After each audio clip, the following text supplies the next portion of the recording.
Alright guys, Alpha Rider here. In today's motovlog, I'm going to be talking about the differences between the four Japanese brands, which are Suzuki, Kawasaki, Honda, and Yamaha.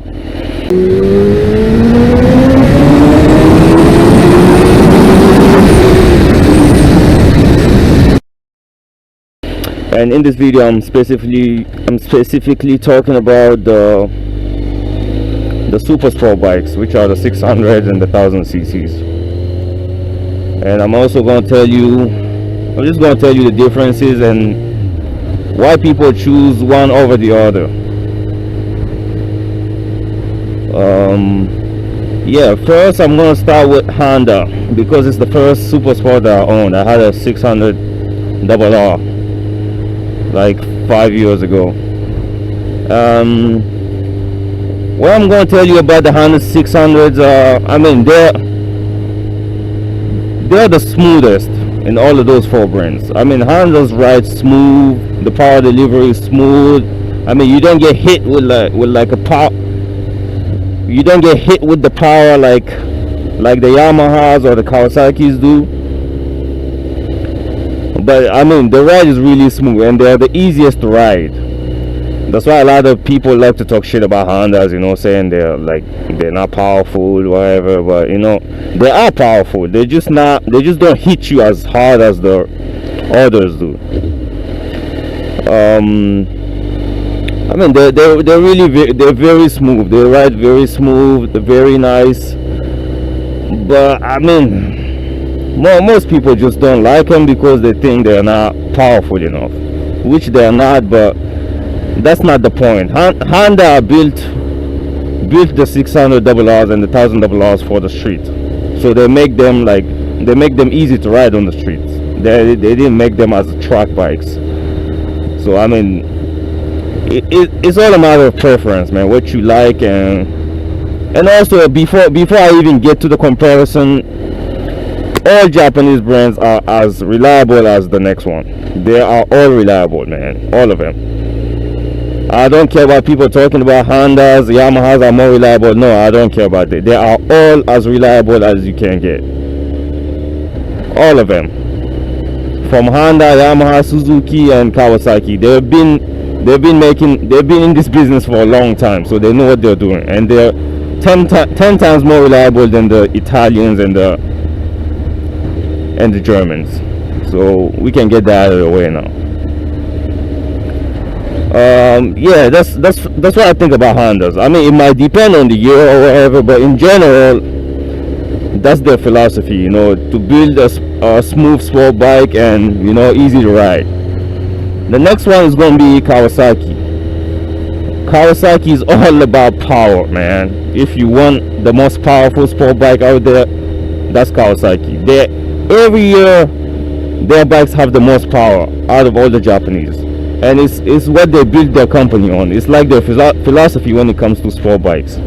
Power, power, power. My one issue with the Kawasaki's is, I mean, the one that I had, because I had a 2006 636.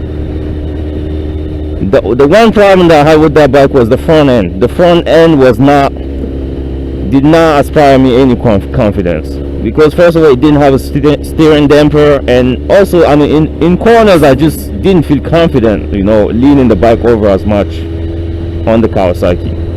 I sure hope they fix that with the new models, but as of my experience, you know, Kawasaki's are the most powerful sport bikes out there. The Japanese one, Kawasaki's are the most powerful. There's no argument to that.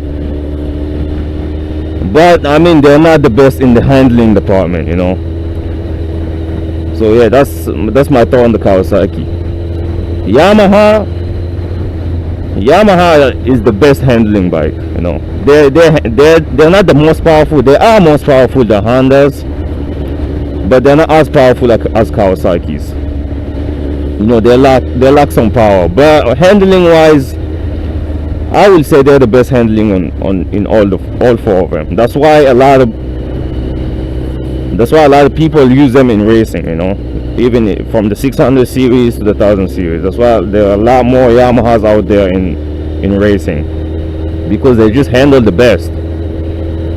And as you know, in racing, it's not all about power, it's about the handling. So yeah, that's why people choose Yamahas, but they're lacking power, and also they're not as smooth also riding.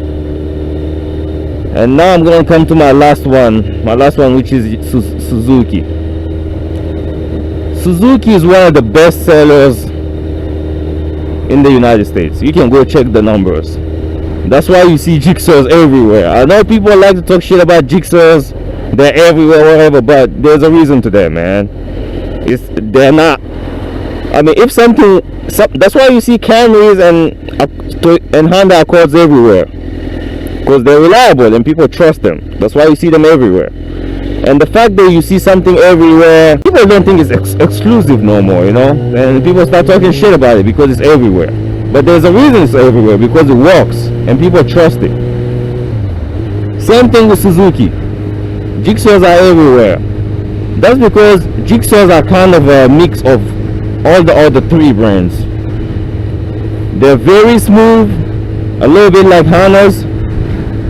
They have a lot of power, just a little bit under. They have a lot of power, just like Yamaha, just like Kawasaki's.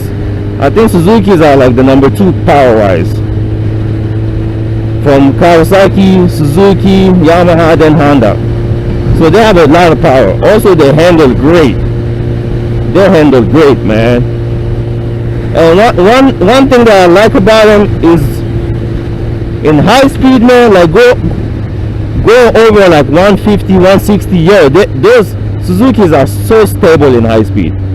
I mean, mind you, I've taken all my bikes over 160, and honestly, the bike that was harder to handle a 150 speed was the Yamaha. It was the one that was hard to handle when I was 150. It was the one with the most shakiness and whatever. And the Kawasaki was also good, you know. It was super smooth going to 160, 170. But the Suzuki, man, wow, it's just so smooth. I don't know if it's because of the steering damper. I know that might help a little bit, but it's a good thing that they come stock. And also Suzukis are the ones that give you more bang for a buck, you know. The new models come with a steering damper stock. They come with power modes. Also, they come with adjustable pegs, adjustable seat pegs. So you can adjust your pegs up to 3 levels, which is good. For if you have long legs, you know, you can lower them a little bit to be more comfortable. So yeah, guys, this is my take on the differences between the 4 big Japanese motorcycle makers, you know. Honda is smoothness. They're all about being smooth and being friendly, and they let you ride them easy compared to the rest. Yamaha is all about the handling. They're the best handling by far, and they look the best by far, you know.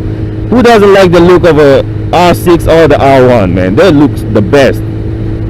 There's no argument. I mean, to me, there's no way you can argue that, because looks go one way, man. If something looks good to one person, it usually looks good to many others.